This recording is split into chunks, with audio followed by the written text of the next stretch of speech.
नहीं होता कि हज़रत जो सैयद के घर पैदा हो तो वो वली हो, या ये नहीं है जो पीर के घर पैदा हो तो वो पीर हो। ये भी हमारा अंधा एतकाद है। पीर का बेटा है जनाब, जो मर्जी करता रहा, हम उसके हाथ भी चूम रहे हैं, पैर भी चूम रहे हैं, हम उसकी गाड़ी को भी चूम रहे हैं। ये हमारी अंधी अकीदत है। पता नहीं है कि वो पीर का साहबजादा करता क्या है। ये फ़र्ज़ नहीं है कि पीर का बेटा पीर बनेगा, और ये फ़र्ज़ नहीं है कि एक सैयद के घर में पैदा होने वाला शख्स उसको हम पीर बनाएं।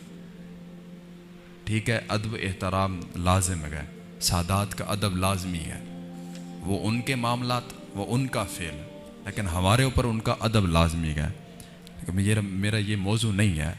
सिर्फ मैं आपको ये बता रहा हूँ कि पीर वो नहीं है कि बस उधर से जो पैदा होगा वही पीर होगा। नहीं, हम भी बन सकते हैं, हम भी वली बन सकते हैं। वली का मतलब है दोस्त। लगाओ रब से दोस्ती। किसी ने मना किया, किसी ने रोका है आपको?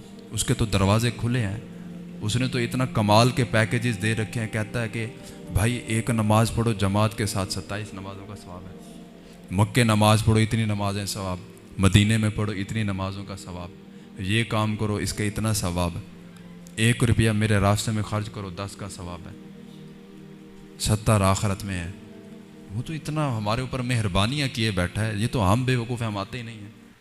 कहते बस ठीक है, पीर मिल गया ऐसा जिसने नमाजें भी माफ़ करवा दी, कुरान भी माफ़ करवा दिया, हराम हलाल की तमीज़ ख़त्म करवा दी, सब कुछ हमारे ऊपर हलाल हो गया। हमें पीर मिल गया, हमें क्या ज़रूरत है जी कहीं जाने की।